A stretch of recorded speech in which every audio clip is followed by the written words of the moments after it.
Ah.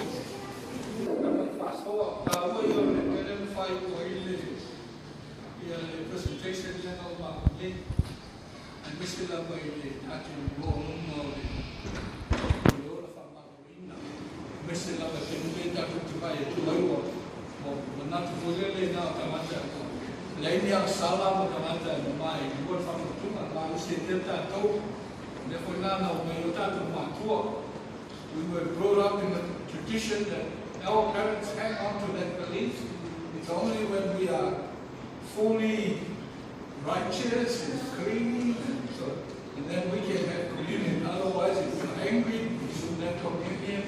If you drank, you shouldn't have communion. So I think some of my members of my church are here. I think they were shocked when I started to make this, give them this reminder after I invite everybody to come up. And then I tell them, if you actually think you have no sin, this is the wrong thing for you. So it's exactly what I believe. And I think they had a shock when I told them, if you really think you are that good, please don't come here. This is for sinners, for the forgiveness of sins. And that's what makes sense when we celebrate communion. I'm going to read something. Because we haven't had any Bible studies. So I'm just going to quickly, maybe 10 minutes, spend on, I'm going to read the Psalm 1. This is a very long story, and it relates to some kind of, the question was asked, how do we have godly couples, lives, that kind of thing. So this story, I believe, speaks to how we can have godly lives, godly living, godly couples, godly youth, godly minister. And I'm going to read you. This is a very popular story, a parable. Ua whetara ia tu le taso ia. O le tasitanga te to ruo nā tari. Ua whai atu le ui ron ta pāse nā e ai aru o mai a te au o tofu o le oa. O le pai ua le ira o anga mea i a te i ua. Ua mawhaina yaso o le whakutopoto i le ui me uma. Ua alu malanga i le lupo mau. Whata ape ape ai me mea i le lupo. Ua sokono o le kani. O umatu wana mea na onge tele ai lea o leo. O na whatu ama tiwa ai leo ia. O alu ia o nofo i le tasi tangata o mu. O ia awina fo o ia i onu whanua e whanga ai kua. O tūmpulono manao. Tūmpulono manao ke tingi mea aina i kua. Ia maa ona ai o ia. I le aina visa tasi ua mane sine mea i ata ia. O na ata mai ai leo o ia. O whape ani. Te lea to tele ea o una o te maa. O whaula ia lato mea, a lato areto o te toi. A oa o te mate la ina. O rea atu la imaru la te maa, o te whaiatu i a te ia. Lo te maa e. O sala i lea o te langi a tō mō ruma. O le toi au ngā o te ua, o lo watani. Rea o te pei o te tasi o ona. Nona tuka i leo ia. Walu lona te maa. O loa maa o te fo i ia. O lona te maa. Nona muti pare lea o lona rofu. O mo e atu o ia. O fusi i ate ia. O sauni i ate ia. A ua whai mai le atani i ate ia. Lo te maa e. O masala i le o i langi a toa mo roma. O le toi au ngā, ona ta ua o roa tari. Just to elaborate, this is the story of what we usually call the prodigal son, and I'm sure a lot of us who have read the Bible more deeply and a little bit more I've been through the presentation of God's love about the lost coin, which is the really good motherly side of God, searching finding the lost coin. And also then we talk about the lost sheep, which is actually about a shepherd. So when we say prodigal son, yeah, that's okay. But it's really about the loving, waiting Father. What I would like to do that relates to our way of living that is holy is if you really heard me read the story, it's about this young man who actually challenged, probably brought violence into the home. And oddly, this father, I can't understand him. He gives him what he wants and he goes away. He spends his wealth, did whatever he wanted to do, and then eventually, he actually became very, very poor. And he ended up somewhere there, which someone says the pigsty. And I keep reminding people that he never ate food in the pigsty. The writer said that he wanted to, didn't.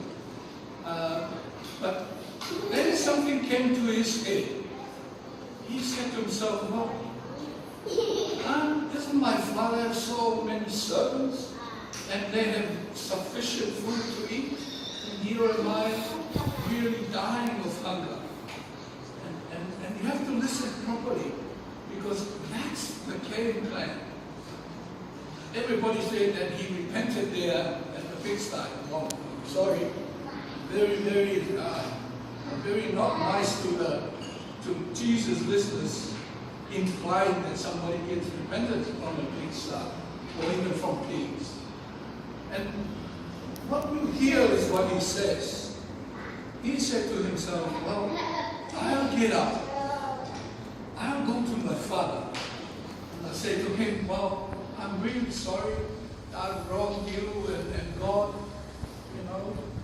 And then he said, forgive me. I am unworthy to be your son. And I think this is where he planned, in the pigsty. And when I preach in Sapporo, I really emphasize this. And then he said, make me as one of your servants. Because he was hungry. And he wasn't really repenting. Those are pigsty thoughts, When you think he really wanted to work for his food. Nothing to do with repentance or being sorry. The word that is used is he came to his senses. That doesn't say he repented. So he gets up, and off he went with his nice plan. Now, the story that I read continues on. And then he said, while he was at a distance, the dad saw him. And then the dad ran. He put his arms around him. Now we listen to the young man. Now he says this, I'm sorry that I wronged you and Lord, I am unworthy to be your son. Full stop. Now some people say, well, Luke or Jesus forgot to put in that last bit. Make me as your servant. But I think it was a very well theological omission. Because that tag of what we planned at the pigsty is what makes our relationship become never healed. When you wrong your wife, you always say, I'll make it up to you. When you wrong your children, I'll make it up to you. Don't worry, I'll do this, buy flowers. Oh, that's okay.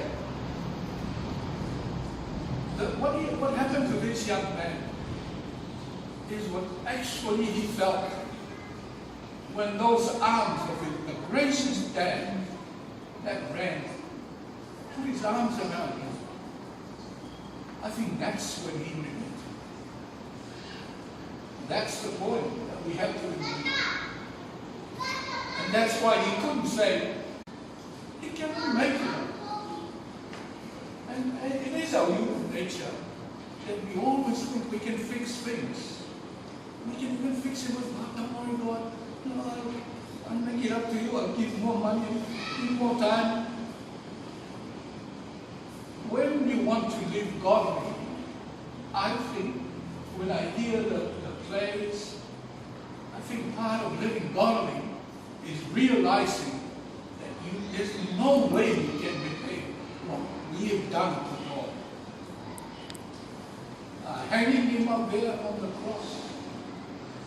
And even we believers as islanders, we continue to crucify God. With the way we talk, the way we live, and the way we treat each other.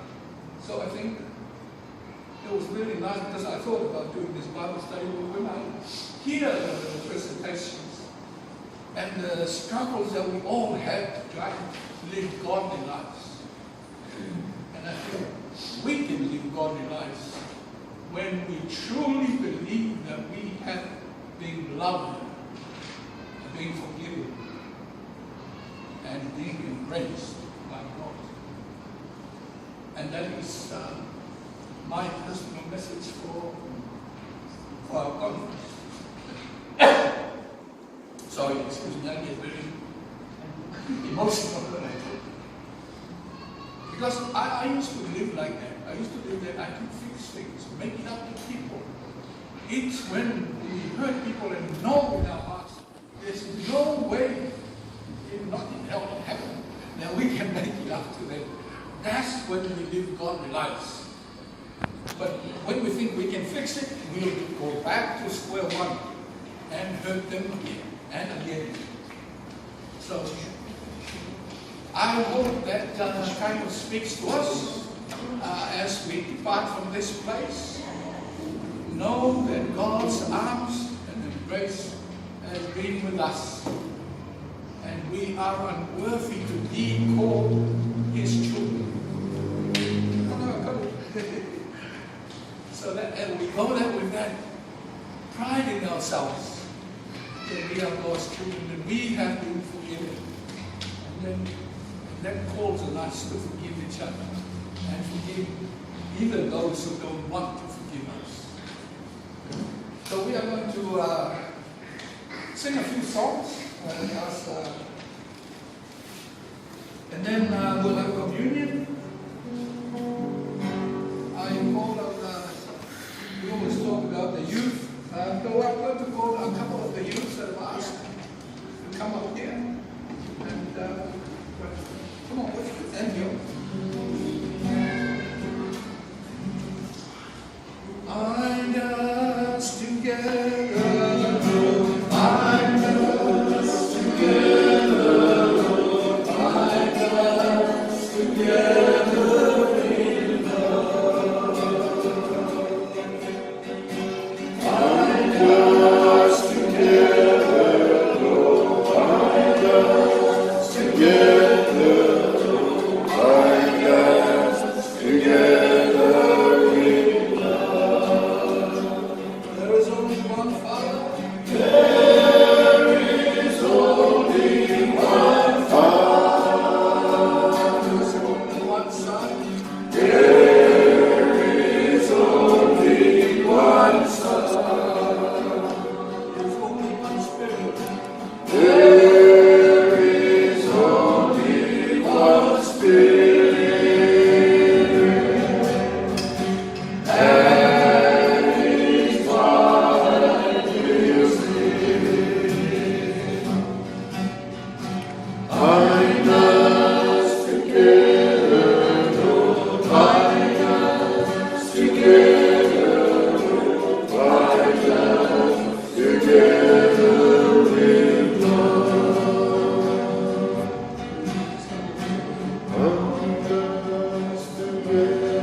weary in heart, and I will give you rest. Paul has something to say about this institution of this. He said on the night when Jesus was betrayed, he took bread. When he had given thanks, he broke it and gave it to his disciples. He said to them, "Take, eat, this is my body." In the same manner, he also took the cup. After giving thanks, he gave it to them. Drink of it. This is my blood of the new covenant. Do this in remembrance of me. For as long as you eat and drink this bread, and eat this bread and drink this wine, you proclaim the Lord's coming. The Lord's coming, yes. So today we are coming here in the spirit. Our youth, our young people are going to distribute. But I invite you to come up to this table, not because I call you, but because Christ calls you to this feast of grace. And we can all share together in this bread and in this wine. And it becomes part of our own lives and our own bodies.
Cup that we take as I share the blood of Christ. These are God's gifts for God's people. Come, we are going to participate in this. So please.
Mawaile ile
Tamu.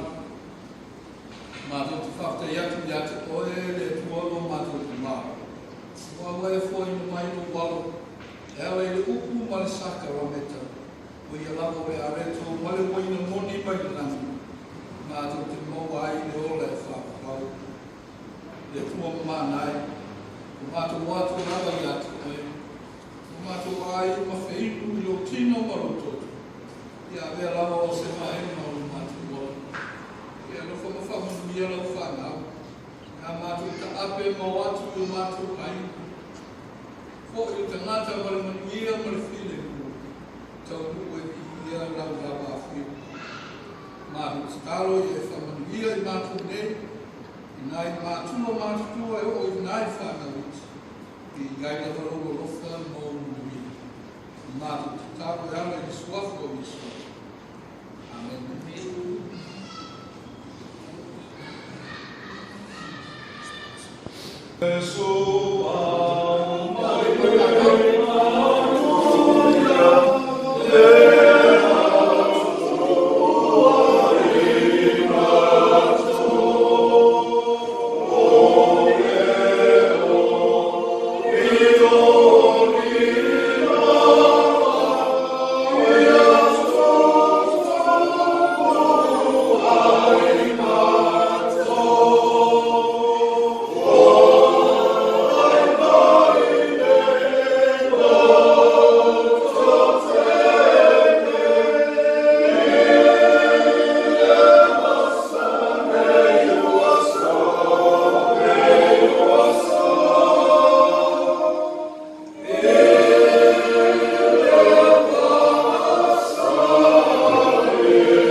So we thank you so much, and I hope this is not the only occasion. I hope that we continue to see you around our meetings and the things that we do.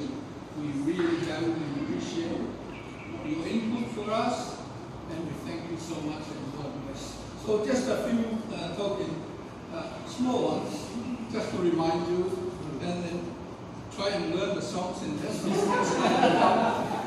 can sing with us. So,